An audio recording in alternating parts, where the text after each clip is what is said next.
Hello and welcome to Kimekomi Talk Part 2. Today I'm going to show you some basic tools that you will use while you're starting your Kimekomi doll. First of all, we have the items that are in the kit itself. Those include a wooden base, which will be in pretty bad shape when you get it, but don't worry, we'll cover that eventually. You'll probably get a head, like this one right here. This one right here doesn't have a problem that a lot of them have. A lot of them tend to have long hair, which tends to get pretty wild. You can use a toothbrush to brush it. It turns out really nice. If you want the hair to go straight like it should be instead of frizzy and all over the place, what you can do is you can take your doll head and you can put it in a tall glass and let the hair drape over the side of it. Don't put any water in the glass. In fact, it's not a good idea to let the water touch the head at all, because sometimes they're made of gofun, which is water soluble, and will totally destroy the paint on your head. I learned this very early on. So anyway, that'll straighten out your doll hair. Don't attempt to iron it, it'll melt it because it's usually synthetic. And don't get it wet. When you're handling the doll head, you usually don't want to touch the face. When you'll get it, it's going to be very nicely wrapped. Don't touch the face because the oils in your hands kind of tend to mess up the gofun finish on the face. So I'll put that back. Sometimes with a kit, and with the more advanced kits, you'll get hands too. And what you're going to want to do with the hands, and don't do it now because you're going to want to see whether the hands fit in the little armholes or not, or whether you even got armholes. If you don't, you'll have to cut your own. Is you're going to want to get a picture of the doll, and you're going to want to cut the hands with like a kitchen knife. So that they fit in the doll's arm sockets. And again, we'll go over this in more detail later, so put your knives away. The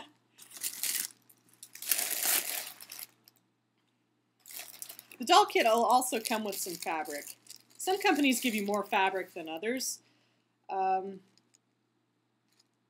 This company that this doll is from barely gives you enough to finish it. There are several different kinds of fabrics out there. This fabric is probably the one you'll work with the most as a beginner. It's called Shirimen fabric. And if you go to Japantown or anything, you'll see fabrics like this being used as wrapping cloths, being used as wallets, being used as little stuffed animals, that sort of thing. You can tell Shirimen fabric because it's kind of scrunchy looking. If you look at it really close, you can see that the weave is very wavy.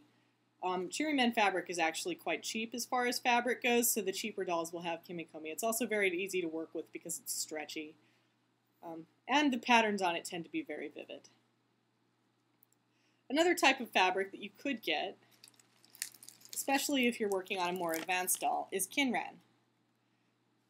Kinran is brocade fabric that has gold threads embroidered in it. And you can also get brocade fabric that doesn't have gold threads embroidered in it. Here's an example of some kinran right here. You can see this one has beautiful wisteria blossoms on it in a variety of different colors. And sometimes even on the more modern dolls, you'll get some really iridescent, pretty kinran that kind of shines neatly in the light. I like that stuff.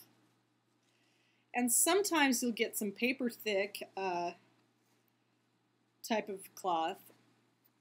And that's, I don't actually know what the name of it is. It tends to have very traditional patterns in it. And it tends to have maybe the consistency of a very crisp sheet of paper, although, obviously a bit stronger than that. There are different techniques to dealing with all of these different cloths, and you're going to get better luck using some techniques on other parts, and I'll cover that as we go along. Now let's look at some of the tools you're going to need for Kimekomi. This tool right here, you can buy them at wood stores, but when I brought mine up to the counter at the wood store, they rang it up for like $120.